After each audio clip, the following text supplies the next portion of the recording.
Welcome, everybody. Thank you for coming today for this talk about Samuel Bamford, his life. I'm sure, and Neil as an actor, I'm sure, like all of us, I held in high regard for his performances, notably in Dead Man's Shoes, and more importantly for us today, Peterloo of 2019. Being a radical then was something that was dangerous to the point of death. Who was Bamford? Who was Samuel Bamford? Well, he's always described as a weaver, a radical, and a poet. I suppose he had varying degrees of success in all of them things, really. You know, he was definitely a weaver. He was brought up in that tradition. He learned how to weave, and he always went back to the loom. And throughout his life until his 70s, you know, as a bottom line to make money. But he didn't really enjoy it. He never really liked anything for very long. He was quite restless, always looking for something else to do. He was a radical, kind of in the old sense of the word. He didn't really want to smash the state or, you know, take anyone's wealth away from them. They just wanted a fair crack. You know, they wanted a working person's life and time to be respected by the way they were paid and the way they were treated, which was radical in the times. He was born right at the very beginnings of mechanisation. So he was born into a rural world, which kind of almost completely doesn't exist in this country anymore. Not in the same way it did then anyway. It was literally a different world before the Industrial Revolution. So he was born into that world, but right at the very beginnings of mechanisation. And as a poet, he had varying degrees of success again as well. He was never really recognised as a poet. He was published. He was recognised later on by the literary world, by some sort of more progressive thinking members of the literary world, but because of his station, because he was working class, he was never really taken seriously. You know, you had Robert Burns, who was the peasant poet, and then there was never really much room for another one, really. You know, now we recognise people like John Clare and Bamford. John Clare probably more, but John Clare was never really sort of given his respect that he should have got in his lifetime. So being from a poor background, it was difficult to get the recognition. So his background, he began as a weaver, a hand loom worker, and he had that affinity with the workers. Yeah, well, that's how he was taught, and that's the community. It was a big community, and it was a very proud thing to be a worker like that. And it was good work as well. You know, you could make a good living. You had your own hours. You had your own business in your house. Usually, some people would rent them off other people, and it was a good life. But the work, even when he was born, was starting to dry up a bit because of mechanisation. Yes. And his dad was a weaver before him. He wove silk, but even that trade was starting to die down. Would you say they had enough money, not well off, but comfortable? Well, they were happy. You know, they didn't mind having no money because they lived in beautiful countryside where they were free. I mean, this was the most important thing. They were free, and it was all about freedom. And this is somewhat of a vanishing world. Definitely, even then, you know, they didn't realise the threat. They soon realised, I mean, they weren't stupid. They realised what the mills meant. It wasn't just that they would lose jobs and lose money. They knew that it was another form of tyranny, really. You know, they knew that a huge amount of money was being produced by centralised machinery and mills, but that wasn't being reflected in the wages that was being paid to the workers. But also they realised that this economic tyranny was, you know, a kind of form of political economics. Economics was being used against them as well. They knew that you know, wages were low and prices were high, so people were being enslaved economically. And they knew the only way to change that was to get representation in Parliament, which is what led to the idea of universal suffrage and wanting to fight for representation.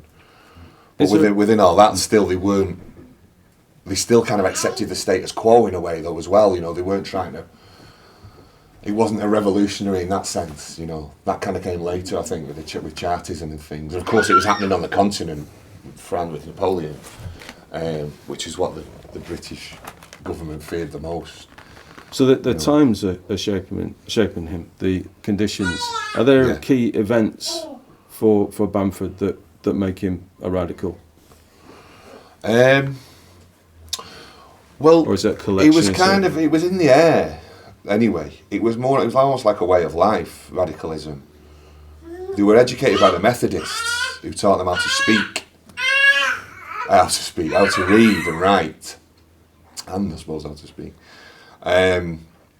So that, in a way, was radical. That the working people were reading and writing and getting into their own literature and print. Obviously, the print was a massive thing, and the spread of print was so powerful, you know.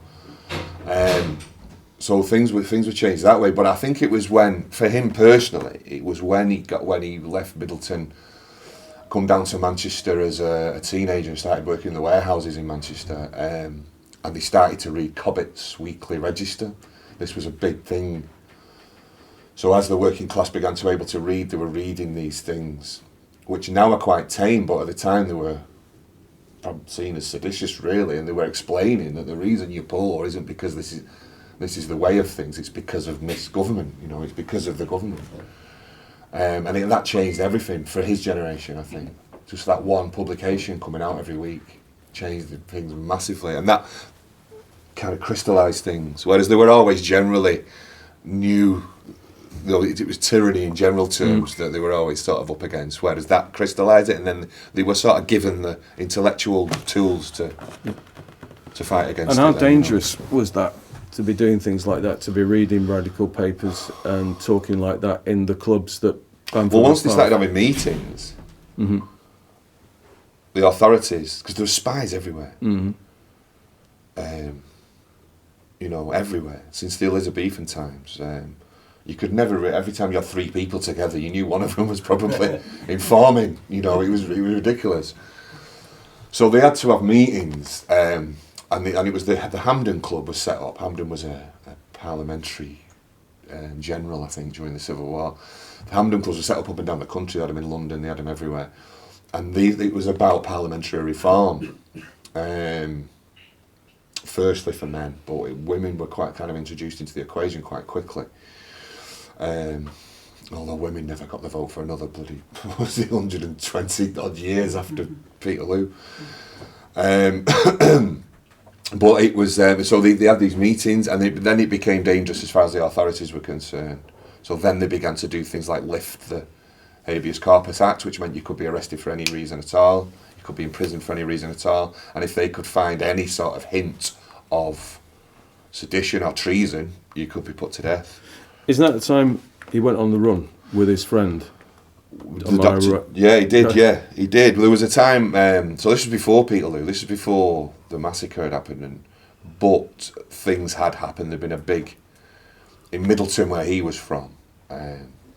They burnt a big mill down, Burton's Mill, which was on Wood Road, a big main road in Middleton. And there was a big hoo-ha, and they sent the army up to. A couple of people got killed by the army, and they went on then to find the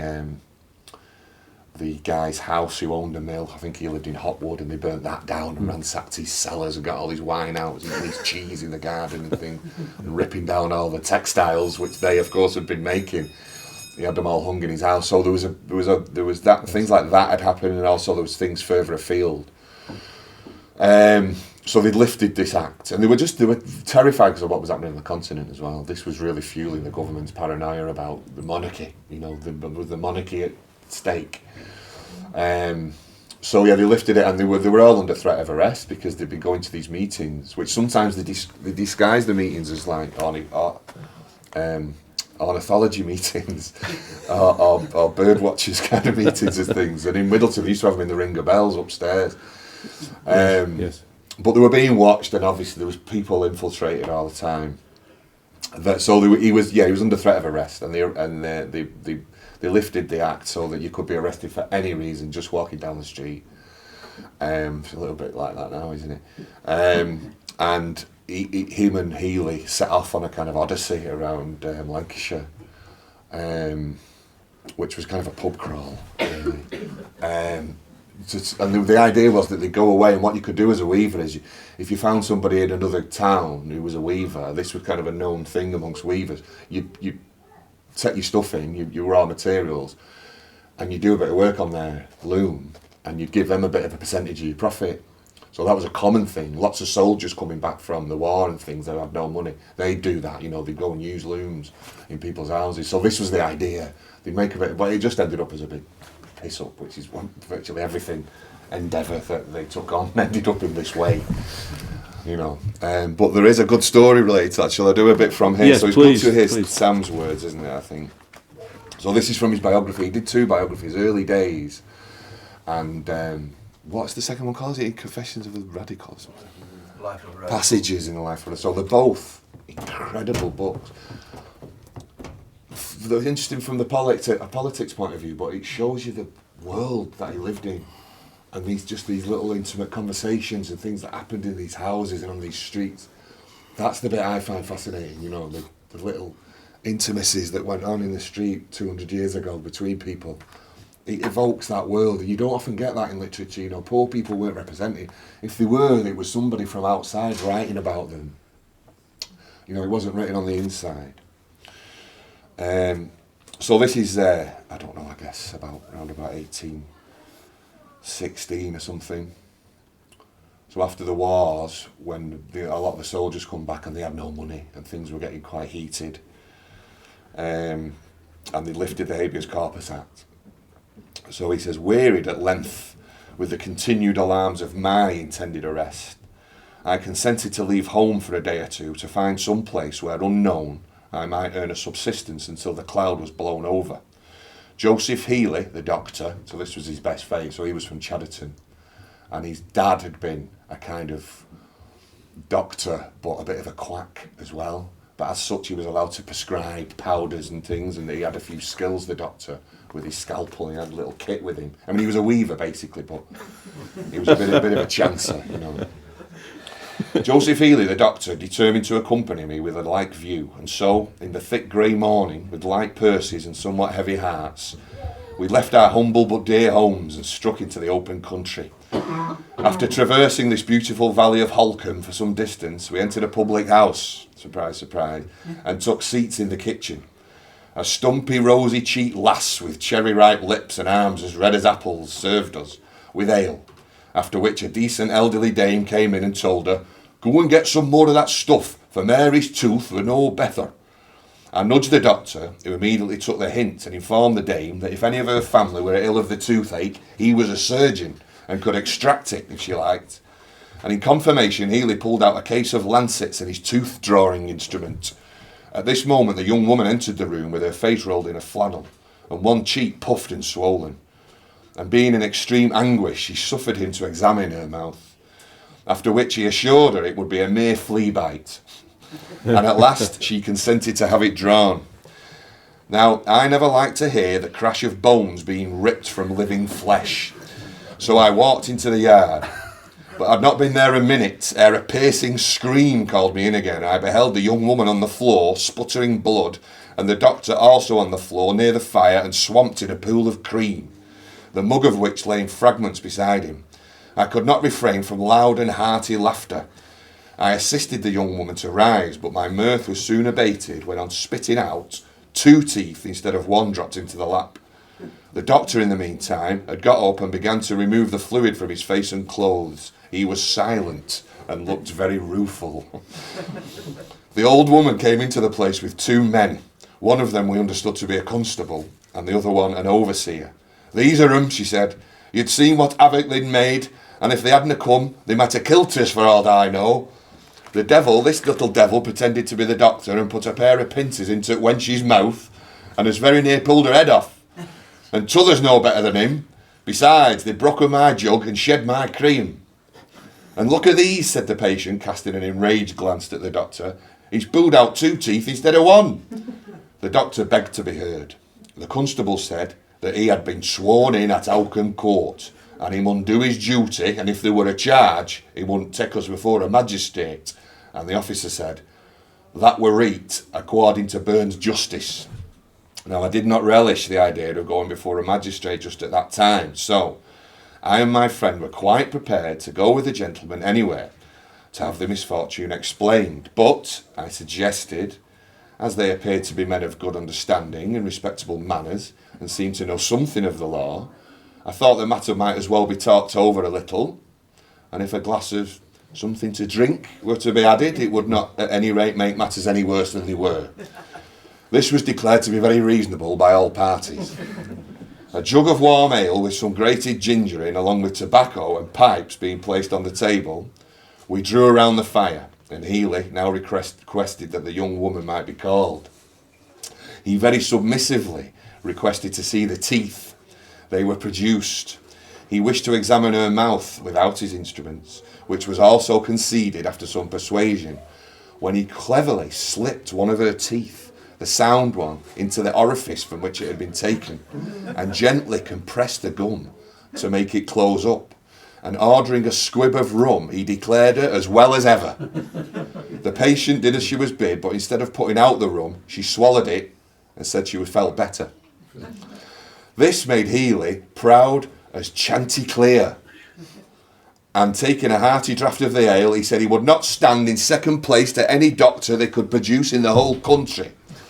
The company then agreed that as there was no charge except for the damage, the patient had best pay £0.50 for tooth drawing, and the doctor 3 shillings for the jug of cream. The doctor heard the decision with a kind of inward groan, for nothing hurt his feelings more than giving money when he should be receiving it. The door was then opened, and a personally fine-looking woman with an infant at the breast advanced timidly, and she said she wished to speak to the overseer. Her features were handsome, her cheeks were faintly tinged and very pale, her mouth was somewhat wan, she seemed rather exhausted, and as she stood, the tears came into her dark and modest eyes. "Where dost thou come from?" asked the overseer, "and what dost thou want? Thou'rt a new one at any rate."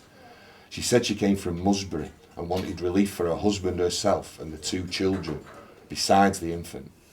"What do you do for a living?" interrogated the overseer. "They wove calico," she said, when they could get the work, and were able to, but the children at home were ill of the measles. The shopkeeper had refused them any more credit, and the husband had worked for him until he fell off his loom and were beginning of the favour. The doctor said so. "Hang those doctors," said the overseer. "Why, they cannot let folk die when the time comes." "I hope he'll not die yet," said the old woman. "I think he'll come round if he not but let us have a trifle of summat to carry on with. And if you win, I'll hire me home and I'll put the child in cather and I'll set you on work and I'll finish it myself. And we'll no trouble you again unless we have some new misfortune." And the result was that he gave her 2 shillings and promised to call to see the family. But she must tell her husband that he must not begin of the fever. "It's all idlety, and if the paupers in the town had put out that we've been giving money of the fever, they'll all begin. No, they have no fever in this township." She took the money, curtsied and thanked the overseer. They offered her a glass of warm ale, which she put to her lips and swallowed a small quantity. Her cheeks turned deadly pale. She put out her hand as if her sight was gone. Her grasp relaxed. The baby dropped onto Healy's knee, and I caught the fainting woman in my arms. "Who's clemmed to death? Who's as dead as a doornail? I dinna deny a relief," said the overseer. The doctor handed the child to the lady and called for some brandy, which was brought along with a sharp-smelling bottle, which was applied, but there was not any perceptible breathing, and she shrunk down, seated on the floor. I kneeling and still keeping her in lean posture, I said I should be ashamed to say that thus I held her, tears escaped and chased down a furrow already made by care on that pale and furrowed brow. Could I have withheld my deepest sympathy for that beautiful mother, my sister in humanity, perished thus for want of food? Healy chafed her temples with the liquor, sprinkled her face in water, opened her hands and tried to get a drop of liquor into her mouth, but her teeth were set. "Poor thing," said the doctor. "She must have been very ill." "Who's done for in this ward?" said the overseer. "I relieved her, for I seed her none of our regular paupers." We should have to have an inquest," said the constable. "More expense and more," said the overseer. "But they canna say I neglected 'em, can they?" Whilst these observations and others were passing, the features of the patient became less rigid, the jaw relaxed, A drop of brandy and water were administered. A slight tinge of pink appeared on her, and the chafings and smellings were continued. A sigh after some time escaped, and after a minute or two, those dark, fringed eyes opened. She looked inquiringly around and soon appeared to comprehend her situation. In a short time she was restored. Her child was again pressed to her bosom. The 2 shillings were made up to 5. She took a cup of warm tea with the family, and in another hour she was slowly wending up the hill towards Musbury. I mean, it just shows you the poverty. People were literally dying, particularly in the country. They had no money, the food was drying up. The only way to make the money was to work, and it was physical, demanding work. And the people were just slowly dying, in these houses. If the overseers would have known he was wanted as a radical, he'd have been in trouble, certainly. Yeah. The fact that they sat having a drink with him and a laugh, was typical, because they just took the mickey. But I mean, there was no way they wanted to have to go to court or anything like that, because he pulled this tooth out of the woman's head. Because they'd have been in serious trouble. They'd have been arrested. They'd have gone down to the New Bailey in Manchester, and then possibly been carted off to London for questioning. That's what happened to him later on when he was caught. Yeah. After they got back to Middleton after this sojourn, he was arrested. And that's exactly what happened. They were rounded up, the ones that were known from the meetings, and they were taken first to the New Bailey, which used to be a bit of a gruesome big prison in Salford before they built Strangeways. It was just opposite the People's History Museum on New Bailey Street. And then they'd go to London after that, which was like a 4-day journey. And they ended up visiting and staying at the Doctor's pub, which people say is Oud Betts, is it? Oud Betts. That's what they say, it's that pub. They went up Knoll Hill as well. Yeah. They had a walk, which is just at the back of Oud Betts. Yeah. I mean, this is the territory that he was tromping around, which is what I never heard of him before we did the film, and I didn't have much kind of idea of this kind of history. And since I did the research, it just really opens your eyes to the human story of what's gone on in all these areas around. I come from Failsworth, and I never give it any thought about a town. It was just somewhere I had to leave. It was somewhere I had to get out of. Whereas now I see the history. I know a little bit more about its place in history and what it meant to be from Failsworth 100 years ago, when it was on the border of Manchester and Oldham, and it was quite a pivotal town for a few reasons. So you become connected with the place, with places, which I think is really important. That's the trouble when people get disconnected. But this kind of history connects you with the people that have walked down the same streets. I just find it fascinating. We're talking about streets that are still there. We're talking about some buildings that are still there. Yeah. Some sadly lost. Yeah. Ring of Bells is still there. St Leonard's Church. God, that's been there 1,000 years. And the graveyard where Samuel Bamford's monument is. His grave and his grave. And the Boar's Head. And the Boar's Head where he would have drunk. And his father would have drunk. Yeah. They used to have a room in the Boar's Head called the threshing room. And when they got drunk and somebody wanted to have a fight, they'd all go in the threshing room and fight. We've not touched much on his poetry. And it's a very important part of who he is. I'll read this one, God Help the Poor, just because I love it, and it says a lot about who he is. But I urge you to read another one called The View from Tandle Hill that he wrote. He lived in the foothills of Tandle Hill when he moved out of Middleton, and he loved it up there. And he stood on Tandle Hill, and the view he's describing is the same view that you've got there, which is another thing that connects you down history. So that's another good one to read. Well, this is God Help the Poor. God help the poor, who on this wintry morn come forth of alleys dim and courts obscure. God help yon poor pale girl who droops forlorn and meekly her affliction doth endure. God help the outcast lamb, she trembling stands all wan, her lips and frozen red her hands, her sunken eyes are modestly downcast, Her night black hair streams on the fitful blast. Her bosom, passing fair, is half revealed, and oh, so cold. The snow lies there congealed, her feet benumbed, her shoes all rent and worn. God help thee, outcast lamb, who stands forlorn. God help the poor. God help the poor. An infant's feeble wail comes from yon narrow gateway, and behold, a female crouching there, so deathly pale, huddling her child to screen it in from the cold.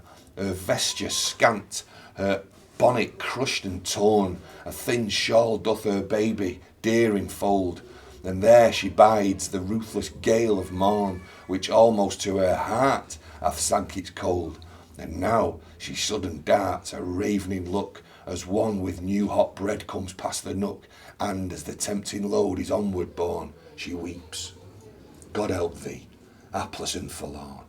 God help the poor. God help the poor. Behold yon famished lad, no shoes nor hose, his wounded feet protect. With limping gait he looks so dreamy sad. He wanders onwards, stopping to inspect each window stored with articles of food. He yearns but to enjoy one cheering meal. Oh, to his hungry palate, viands rude would yield a zest, the famished only feel. He now devours a crust of mouldy bread with teeth and hands the precious boon is torn, unmindful of the storm which round his head impetuous sweeps. God help thee, child forlorn. God help the poor. God help the poor. Another I have found. A bowed and venerable man is he. His slouched hat is faded, crape is bound. His coat is grey, threadbare too I see. The rude winds seem to mock his hoary hair. His shirtless bosom to the blast is bare. Anon he turns and casts a wistful eye, and with the scant napkins wipes his blinding spray, and looks again, as if fain he would spy friends he hath feasted in his better day. Ah, some are dead, and some have long forborne to know the poor, and he is left forlorn. God help the poor. God help the poor, who in lone valleys dwell, or by far hills where whin and heather grow. Theirs is a story sad indeed to tell, yet little cares the world, and less 'twould know about the toil and want they undergo. The wearying loom must have them up at morn. They work till worn out nature they have slept, and they taste but are not fed. Their snow drifts deep around the fireless cot and blocks the door. The night storm howls a dirge across the moor, and shall they perish thus, oppressed and lorn? Shall toil and famine hopeless still be borne? No, God will yet arise and help the poor.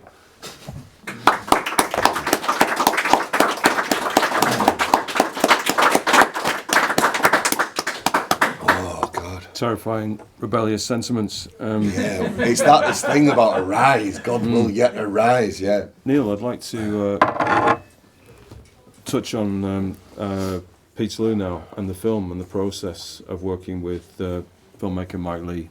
Yeah, he's brilliant. He just wants you to be.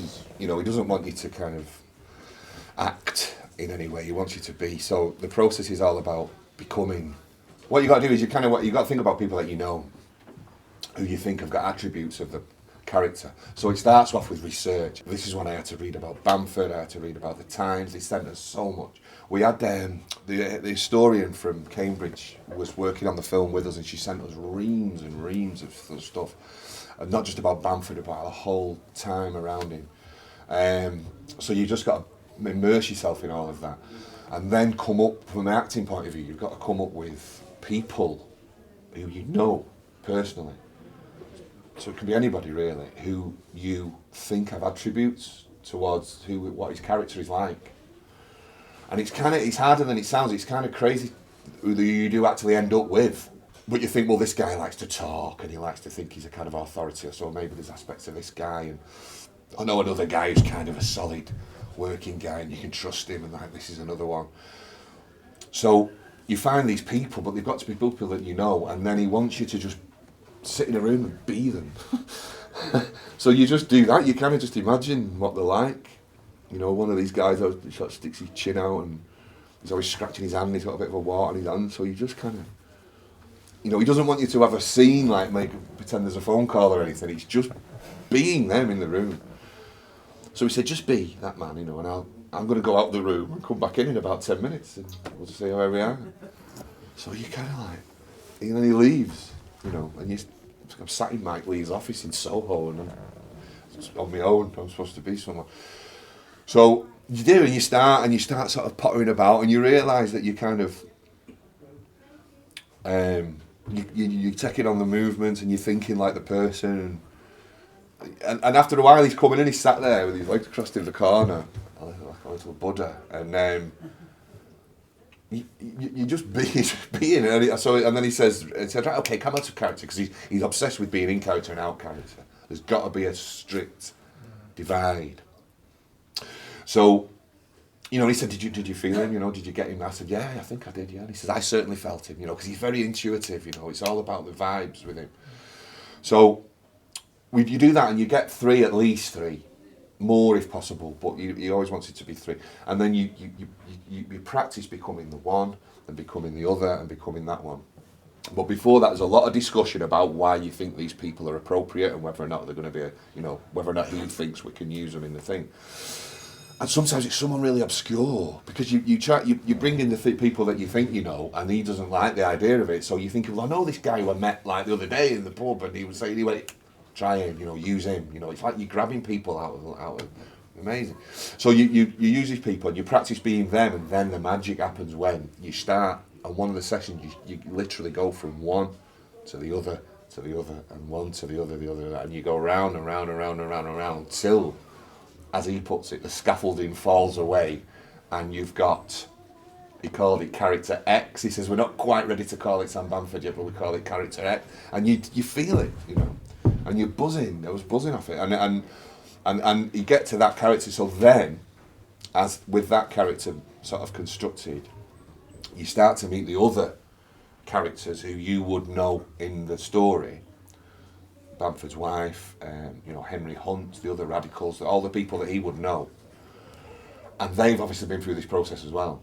So they're coming in having been through this transformation, and then you go into the room with them and you start to work scenes, but that is all preceded by a load of discussion as well. You sit round, we talk about the history of it, what your research has brought you, what this has brought you. You start to argue at that point as well. But of course, Rory Kinnear was taking on Henry Hunt, so yeah. He was a bit pompous, and a bit condescending as well. So that's when it starts getting really interesting as well. And then, after you decide what the parameters of you have, you establish like a shared history, a shared world almost. Then you go into rehearsal with other people then, and you start to talk about what become the scenes in the film eventually. You start to work on them. So by the end of that process, you've got him from the inside and the outside, so to speak. And that then it becomes about the costume. You're only allowed to go into character when you've got your costume on. He's very strict about things like that. I mean, you've got to remember he was developing these things in the 60s, and by now it's an absolute fine art that he's got it down to. He's a genius, so you've just got to kind of go along with it. So you develop a kind of rudimentary costume. I had brought a waistcoat from home and a pair of boots that I never wore normally. So for the rehearsal purposes, you'll put them on, go in, and you'll be the character, and then you'll come out to come off and you're not the character. Because if you refer to the character as yourself, he goes mad. So I can't do that now. He puts all these disciplines in you that you kind of carry then off to the thing. And then you start to make the scenes, yeah. So you're improvising the scenes, but what you find yourself doing is try to test how well the other person knows the character. Because I'd read a bit about Henry Hunt in my research. So I'm saying to Henry Hunt, I'm doing it now. Sam Bamford is saying to Henry Hunt in the scenes, and how many children do you have, sir? Because so he's trying to test him. Yeah, where were you born, sir? You try to see if they've done the research. So there's a lot of that going on until eventually you decide. And then out of all this, he decides what the story's going to be. He's already got a pretty strong idea, but the actors contribute. The actors contribute all the time. And how long were you becoming Bamford? How long does that process take? Well, you work one-on-one for 5 weeks. Yeah. Every single cast member was one-on-one with him for 5 weeks. Not every day, maybe 2-3 times a week. Everybody, and then you go away, and then about 6 months later, we went back and started the whole process of rehearsing the scenes. So you got the 5 weeks at the beginning, so that's a month. We did about a month prep again. So you're looking at about 2 months actual work in the room, but all of that time was research, all of it, So, I mean, it was pretty much 12 months from the time of getting the, 6 months. It was 6 months of the time from getting the job, being told about the job, to shooting. It was probably 6 months' work. Yeah. I mean, yeah, that's it. So the building of the character is one thing. The next thing you do is you make the scenes happen. So this is all done very close to filming, sometimes the night before. And this is where it gets hard, man. This is where the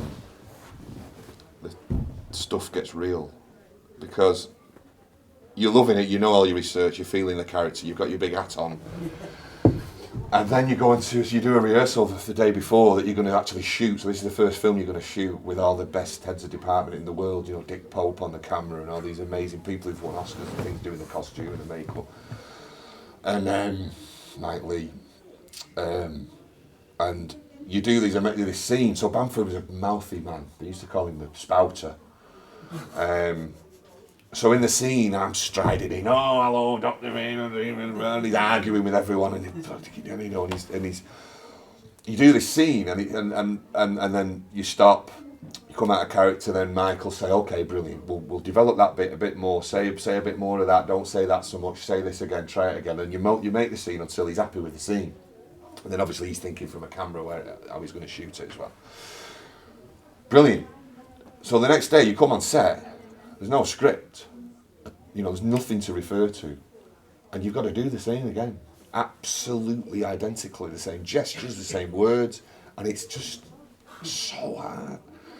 Normally in acting you've got a thing called sides, which is a little version of the script in A5, your sides. So every morning you get the sides of what you're going to shoot that day. So it's not the full script, it's just the scenes that you've got for the day, for the morning.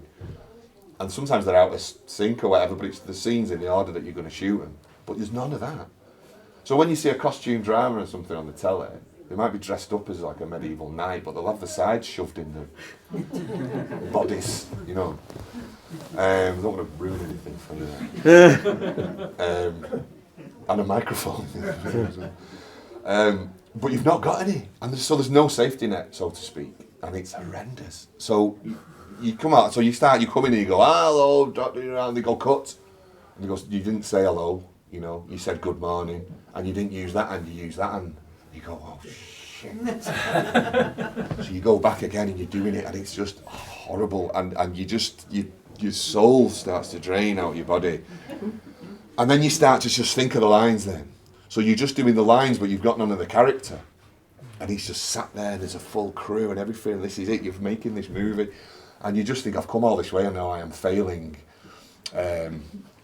It's like when you try to tell a joke, but someone keeps interrupting, you can't get any traction. It was horrendous. And so he's seen, 1,000 actors go through this. And he picks you because he knows you can do it. So he just waits, and you ballsing it up, and you're sweating, and you're forgetting everything, and you're dropping stuff, and it's just awful. So and he come up to me and he said, okay, we've got to get this one scene down today. And Bamford's kind of driving the scene, because I didn't realise, you learn not to be so in the scenes. You as you're doing it from then on, you learn that whatever you're doing, you have to keep an eye on it, because you're going to have to repeat it. So you learn how to do it, but there's no other way than doing it, apparently, than in the field, so to speak. So once you kind of get on top of that, and you start to be able to do it, and we got this one master of the shot, and then we kind of went home, and that night I was just like, oh my God, I thought it was failed, but you start to get on top of it, and somehow you open this part of your brain that can do it. And you're working without a script, and you start flying, you start flying in the scenes. So he makes you a better actor, he drags you into the Premier League, But that first day was tough. I thought my career was over. It was awful. I wonder if we could read some of what Bamford wrote about that scene. Yeah, I mean, God, the whole Yeah. journey to Peterloo is amazing. By 8 o'clock in the morning of Monday the 16th of August 1819, the whole town of Middleton might be said to be on the alert. Some to go to the meeting and some to see the procession, the like of which had never taken place in that neighbourhood. First were selected 12 of the most decent and comely looking youths. They were placed in rows of 6, and then followed the men of several districts in 5s, then the band of music, an excellent one, then the colours, a blue one of silk, and in golden letters, unity and strength, liberty and fraternity, a green one with Parliament's annual and suffrage universal, and betwixt them, on a staff, a handsome cap of crimson velvet with a tuft of laurel, and braided with the word Libertas. Such was our disposition on the ground at Barrowfields, which is at the back of the church in Middleton. At the sound of the bugle, not less than 3,000 men formed a hollow square with probably as many more around them. An impressive silence having been obtained, I reminded them that they were going to attend the most important meeting that had ever been held for parliamentary reform, and that their conduct must be marked by a steadiness and a seriousness befitting the occasion, and such as would cast shame on their enemies, who had always represented the reformers as a mob-like rabble. My address was received with cheers. We opened into column, the music struck up, the banners flashed in the sunlight. Other music was heard. It was that of the Rochdale party coming to join us. We met, and a shout of 10,000 startled the echoes of the woods and the dingles, and thus, accompanied by our friends and our dearest, we went slowly towards Manchester. Now this is his wife, Jemima. She was also on the journey. I was determined to go to the meeting and should have followed even if my husband had refused his consent. From what I, in common with others the week previous, had heard, that if the country people went with their caps of liberty and their banners and music, the soldiers will be brought to them. I was uneasy and felt persuaded in my own mind that something would be the matter, and I had best go with my husband and be near him. I accordingly gave my little girl something to please her, and promised more on my return. I left her with a careful neighbour woman, and joined some other married females at the head of the profession.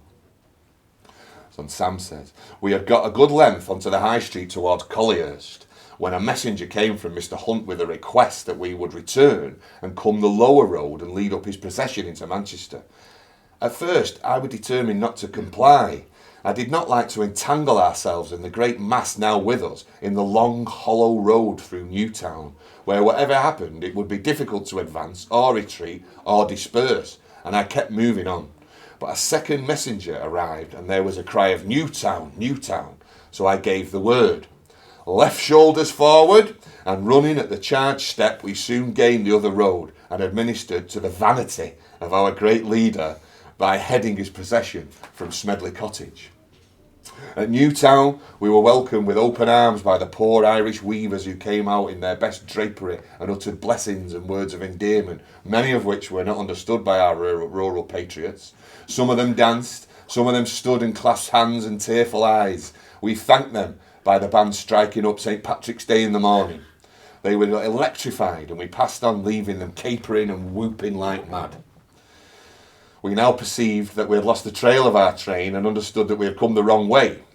We should have led down Shude Hill and along Hanging Ditch to Marketplace and Deansgate. These places, I walk along them every day, which route Hunt and his party had taken. I must own I was not displeased at this separation. I was of the opinion that we attended homage quite sufficiently to the mere vanity and self-exhibition, too much of which I now thought was apparent. He's kind of grown a bit weary with Hunt. Having crossed Piccadilly, we went down Mosley Street, and then almost entirely inhabited by wealthy families. We took the left side of St. Peter's Church, and at this angle we wheeled quickly and steadily into Peter Street, and soon approached a wide unbuilt space occupied by an immense multitude, which opened and received us with loud cheers. So obviously this is where the library is now in Manchester, and the Midland Hotel. And so we walked into the chasm of human beings and took our station from the hustings across the causeway of Peter Street. I didn't like crowds, Sam. He was very claustrophobic and he used to get panic attack.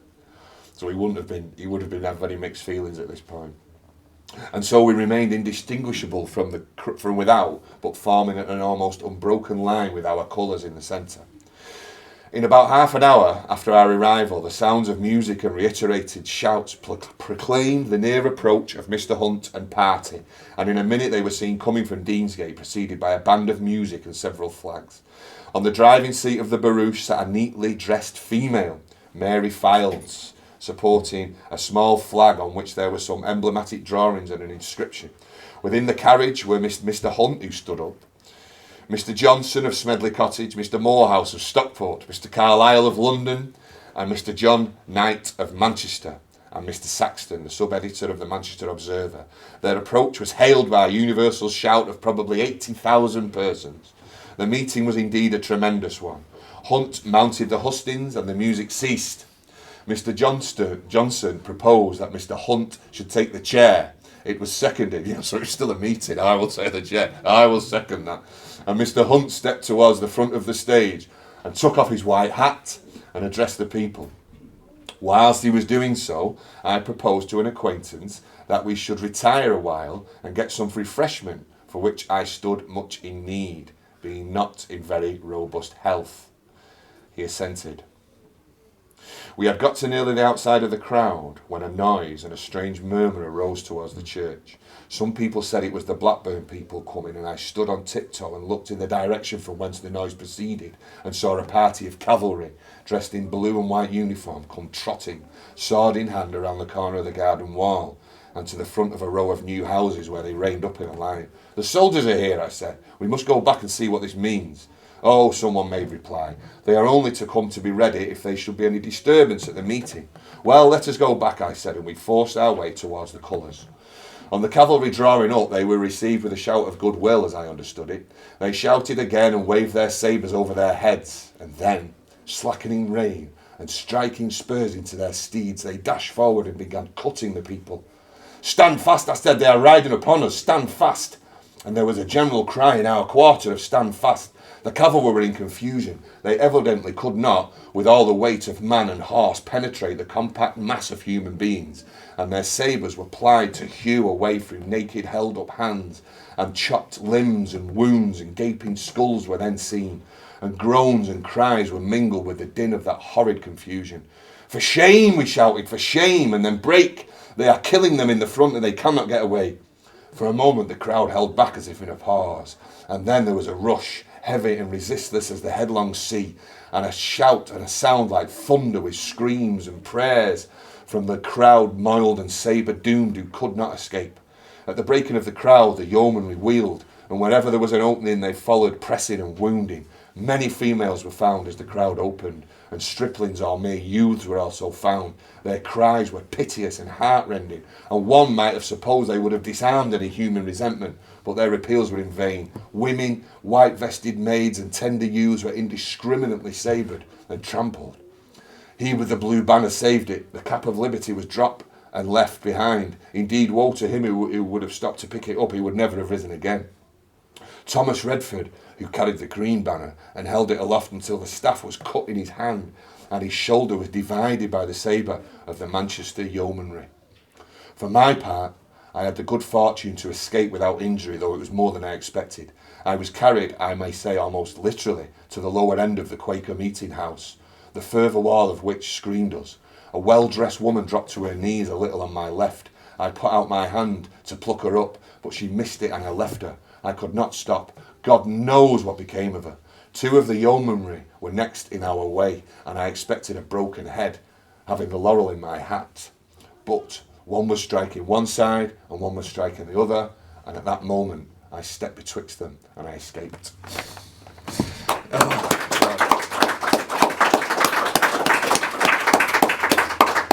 Obviously it wasn't over then, because they had to get back to Middleton. There was yeomanry and soldiers all the way up and down the road, there and back, and lots of them were arrested afterwards, and he was arrested about 3 days afterwards at about 3 o'clock in the morning in his house. Yeah, I've got a book out. Yeah, clog.live. Go on that website. Clog. The book's called Clog, and it's my poetry. It's all the poetry I've ever done for the last 20 odd years, all in one very slim volume. But check it out if you want. But I do, and so I've got a live. I'm trying to do a live version of that book. I'm trying to plan that now.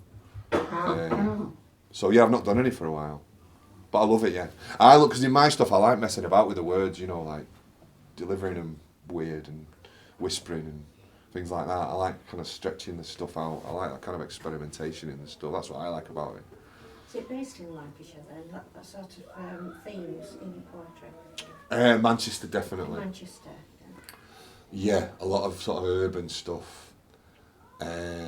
People who you meet on the street and things, yeah.